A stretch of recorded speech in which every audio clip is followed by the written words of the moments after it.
একটা জিন্দা লোক চলাচল করে, ওঠা বসা করে, খাওয়া দাওয়া করে, সবই বলে, কিন্তু হঠাৎ তার রুটে বের হয়ে গেল।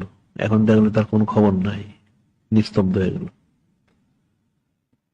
এখন আর চলাচল নাই, ওঠা বসা নাই, খাওয়া দাওয়া নাই, কিছু নাই। এখন তাড়াতাড়ি যারা থাকে তাই গোসলের ব্যবস্থা করে, গোসল করাইলো, কাফন পরাইলো, এবার জানাজার ব্যবস্থা করলো, জানাজা দিয়ে দিল। এখন এরপরে কবরস্থান তাড়াতাড়ি নিয়ে যায়, ওখানে দাফন করে।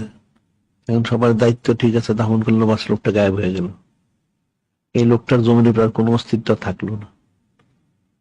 এখন যদি তার ওয়ারিস থাকে, তারা যদি দোয়া করে, তাহলে সে উদ্ধার পাবে। আনলে তার যদি আমল যদি ব্যতিক্রম হয়ে থাকে, তাহলে তো আযাব গজব গ্রেপ্তার হয়ে যাবে।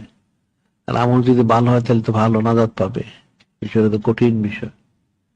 মৃত্যু মানুষের জন্য একটা কঠিন বিষয়, মানুষটা ফিকির করে না মৃত্যু। এখন কিয়ামত কবে হবে? সময় মতন হবে, কিন্তু যার যার মৃত্যু তার জন্য কিয়ামত। এই জন্য আমরা বলি কিয়ামত হলো দুই প্রকার, কিয়ামতে সগরা, কিয়ামতে কোবরা।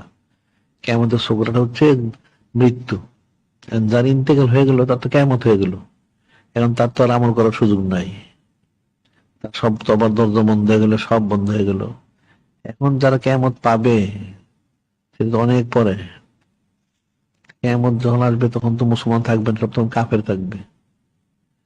পশ্চিম দিক থেকে সূর্য উদিত হওয়ার পরে 120 বছর পরে কিয়ামত হবে। তো সূর্য উদিত হওয়ার পরে তার তবার দরজা খোলা বন্ধ হয়ে যাবে। তখন আস্তে আস্তে সব মুসলমানরাই মারা যাবে, ইন্তেকাল করবে, আর মুসলমানরা থাকবে সব কাফের। এই আমাদের সিঙ্গার ফুটা শুনবে কাফেররাই। এটা অনেক দূরে। প্রত্যেকের ব্যক্তিগত মৃত্যু হচ্ছে তার জন্য কিয়ামত। মৃত্যু মৃত্যু যখন এসে যাবে, তখন তো সে বাঁচবে কি করে?